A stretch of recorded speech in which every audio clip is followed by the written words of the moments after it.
Assalamualaikum warahmatullahi wabarakatuh. Perkenalkan, nama saya Cindy Karulita, mahasiswa Pasca Sarjana Universitas Islam Negeri Sultan Haji Muhammad Idris Samarinda, program studi pendidikan agama Islam. Saya akan membahas terkait tentang pendidikan agama Islam di era disrupsi teknologi menghadapi tantangan dan peluang yang signifikan. Untuk mengembangkan kurikulum dan strategi pembelajaran yang efektif, penting untuk memahami dan mengintegrasikan 4 landasan utama pendidikan, yaitu filosofis, psikologis, sosiologis, dan historis. Nah, bagaimana penjelasannya? Yang pertama yaitu landasan filosofis.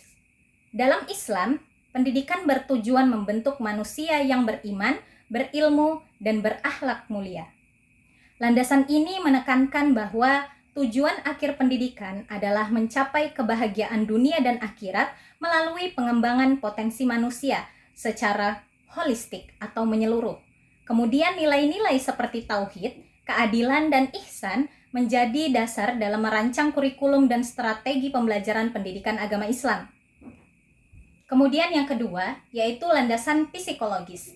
Landasan ini berkaitan dengan pemahaman terhadap perkembangan psikologis peserta didik. Dalam konteks pendidikan agama Islam, penting untuk menyesuaikan metode pembelajaran dengan tahapan perkembangan kognitif, afektif, dan psikomotorik siswa. Misalnya, pendidikan yang mempertimbangkan gaya belajar dan motivasi siswa dapat meningkatkan efektivitas pembelajaran.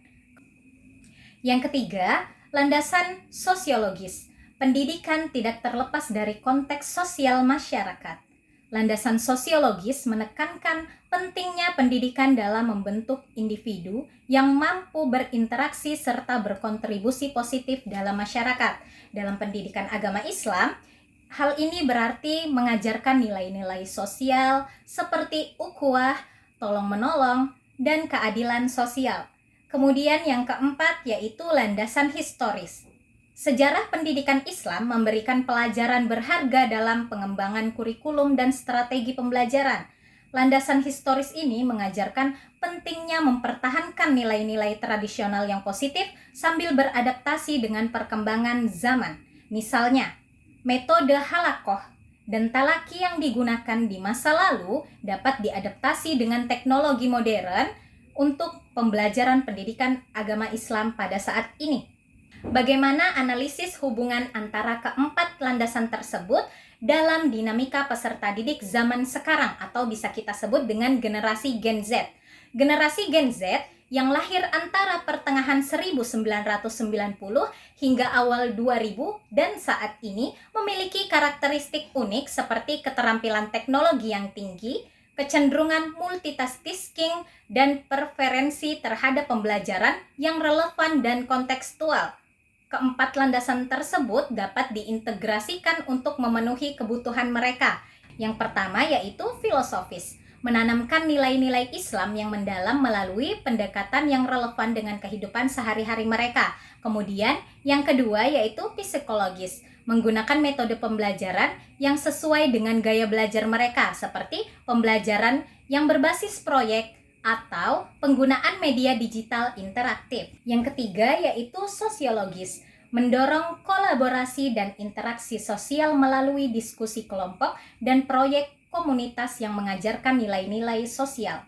Dan yang keempat yaitu historis, mengajarkan sejarah Islam dengan cara yang menarik seperti melalui storytelling digital untuk membangun identitas dan kebanggaan terhadap warisan Islam. Studi kasus praktik pembelajaran pendidikan agama Islam yang berhasil menerapkan keempat landasan tersebut, yaitu sebuah studi menunjukkan bahwa pendekatan inovatif dalam pembelajaran pendidikan agama Islam seperti penggunaan teknologi, pembelajaran berbasis proyek, serta metode interaktif sangat sesuai dengan kebutuhan generasi Gen Z masa ini, yaitu masa sekarang. Misalnya, penggunaan aplikasi pembelajaran interaktif dan video edukatif dapat meningkatkan motivasi dan keterlibatan siswa dalam pembelajaran pendidikan agama Islam. Nah, kemudian bagaimana pandangan kritis terhadap tantangan dan sosial penguatan landasan pendidikan dalam pendidikan agama Islam di masa depan? Nah, seperti apa tantangannya? Yaitu yang pertama, kesenjangan kompetensi guru. tidak semua guru pendidikan agama Islam memiliki keterampilan mendalam dalam menggunakan sebuah teknologi digital untuk pembelajaran. Kemudian keterbatasan infrastruktur, yaitu tidak semua sekolah memiliki akses yang memadai terhadap teknologi dan internet. Kemudian resistensi terhadap perubahan.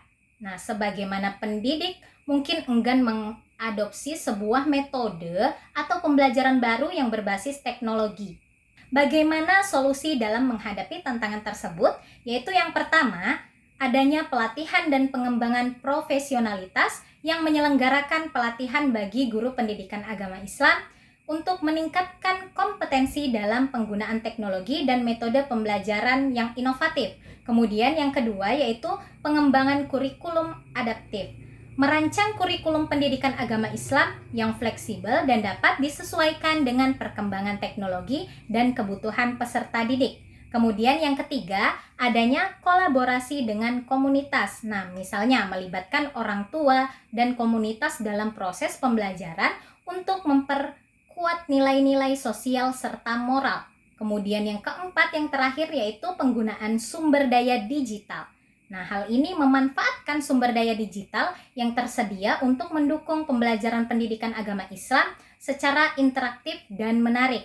Nah, dengan mengintegrasikan keempat landasan tersebut dalam hal pendidikan, maka secara harmonis dan adaptif pendidikan agama Islam dapat terus relevan dan efektif dalam membentuk generasi yang beriman, berilmu, dan berakhlak mulia di era digital saat ini. Selanjutnya, perubahan kurikulum di Indonesia seringkali terjadi seiring pergantian pemerintahan.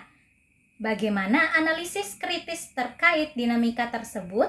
Yaitu apakah perubahan kurikulum di Indonesia lebih bersifat ideologis, pedagogis, atau bahkan pragmatis? Perubahan kurikulum di Indonesia cenderung bersifat ideologis dan pragmatis dengan pertimbangan pedagogis yang seringkali kurang dominan. Yang pertama yaitu ideologis. Beberapa perubahan kurikulum dipengaruhi oleh orientasi politik dan ideologi pemerintahan yang berkuasa. Misalnya, kurikulum tahun 1968 menekankan pembinaan jiwa Pancasila sebagai respon terhadap situasi politik pada saat itu. Kemudian yang kedua yaitu pragmatis, yaitu perubahan kurikulum juga seringkali dilakukan sebagai respon tercepat terhadap tantangan global atau kebutuhan pasar kerja, tanpa kajian yang lebih mendalam. Misalnya, pengenalan kurikulum merdeka sebagai respon terhadap kebutuhan fleksibilitas dalam pembelajaran. Yang ketiga yaitu pedagogis. Pedagogis ini yaitu pertimbangan pedagogis seperti kebutuhan belajar siswa dan efektivitas metode pengajaran. Nah, seringkali kurang menjadi fokus utama dalam perubahan kurikulum. Selanjutnya, bagaimana seharusnya landasan digunakan sebagai pijakan agar kebijakan kurikulum tidak bersifat reaktif dan instan. Nah, apa yang harus kita lakukan? Yaitu agar kebijakan kurikulum tidak bersifat reaktif dan instan, maka diperlukan landasan yang kuat serta berkelanjutan. Yang pertama yaitu landasan filosofis, menekankan tujuan pendidikan yang jelas dan konsisten seperti pengembangan karakter dan kompetensi. Kemudian yang kedua yaitu landasan sosiologis, memahami kebutuhan dan dinamika masyarakat untuk memastikan kurikulum yang relevan dengan konteks sosial. Yang ketiga yaitu landasan psikologis, mempertimbangkan tahapan perkembangan peserta didik dalam merancang materi atau metode pembelajaran. Keempat yaitu landasan historis. Nah, landasan historis ini belajar dari pengalaman masa lalu untuk menghindari kesalahan-kesalahan yang sama atau bahkan membangun kebijakan yang lebih baik.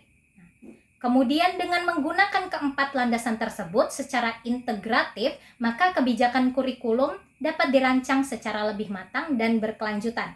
Pertama yaitu konsistensi dan stabilitas, yaitu menerapkan kurikulum dengan visi jangka panjang seperti visi Indonesia Emas 2045 untuk memastikan kesinambungan. Kemudian yang kedua, fleksibilitas dan kontekstualitas, yaitu memberikan ruang bagi satuan pendidikan untuk menyesuaikan kurikulum dengan kebutuhan lokal dan karakteristik peserta didik. Nah, kemudian yang ketiga, yaitu partisipasi stakeholder, melibatkan berbagai pihak termasuk guru, orang tua, dan juga masyarakat dalam proses perumusan dan evaluasi kurikulum.